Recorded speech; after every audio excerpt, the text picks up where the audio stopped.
పోలీసులకు చిక్కిన దొంగ నోట్ల ముఠ. రియల్ ఎస్టేట్ లావాదేవీలో నకిలీ కరెన్సీతో మోసం చేయబోయి అన్నవరం పోలీసుల చేతి చిక్కిన నలుగురు సభ్యులతో కూడిన దొంగ నోట్ల ముఠ పట్టుబడ్డారు. బెక్కోలు మండలం పందలపక్క గ్రామానికి చెందిన ఓ వ్యక్తికి 20 లక్షల నిమిత్తం టోకరా వేయబోయారు. పిఠాపురం SCSS డిగ్రీ కాలేజ్ సమీపంలో జాతీయ రహదారిపై పరిసర ప్రాంతాలకు చెందిన సుమారు నలుగురిని అన్నవరం SI కిషోర్ బాబు తమ సిబ్బందితో సాక్ష్యంగా పట్టుకున్నారు.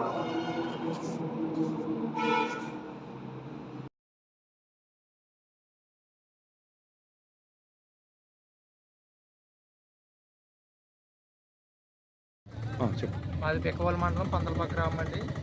జగదీష్ అన్న అతను 3 సంవత్సరాల కిందట నా దగ్గర రియల్ ఎస్టేట్ మీద 20 లక్షలు ఇచ్చుకున్నాడు సార్. ఎప్పుడు డబ్బులు అడిగినా ఫేక్ నోట్స్ ఇద్దామని నిర్ణయించుకున్నట్టున్నాడు. అయినా ఇప్పుడు చూసిన ఫేక్ నోట్సే ఇస్తానని చెప్పుకొచ్చాడు సార్. నేను ఇలా కాదని నిన్న అన్నవరం డబ్బులు ఫేక్ నోట్స్ తెస్తానన్నాడు సార్. అతను నేను SI గారికి ఇన్ఫామ్ చేసి అర్జెంట్గా పట్టించి ఇమీడియట్గా యాక్షన్ తీసుకోమని చెప్పాను సార్. ఆ ప్రకారంగా నేను వీళ్ళ అటు ప్రకారంగా 500 నోట్స్ తెచ్చి బ్లాక్ నోట్స్ తెచ్చి వీళ్ళు నాకు ఇవ్వబోయారు సార్. వెంటనే కానిస్టేబుల్ నేను వాళ్ళని పట్టుకుని SI గారికి అన్నవరం SI గారికి అప్పచెప్పాను సార్.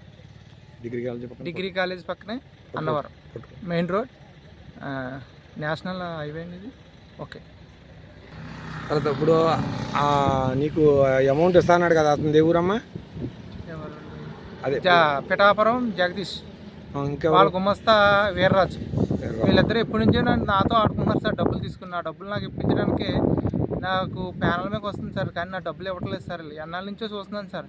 ఈ ఫేక్ నోట్లు ఇస్తా అంటున్నారు సార్. ఇప్పుడు చూసిన ఆ ఫేక్ నోట్లు మాకు వద్దు, మా డబ్బులు మాకు ఇవ్వండి, మా బ్యాంకు ద్వారా ఇవ్వండి అంటే ఇవ్వట్లేదు సార్. అందు గురించి నేను ఇలా SI గారు పట్టించాను సార్.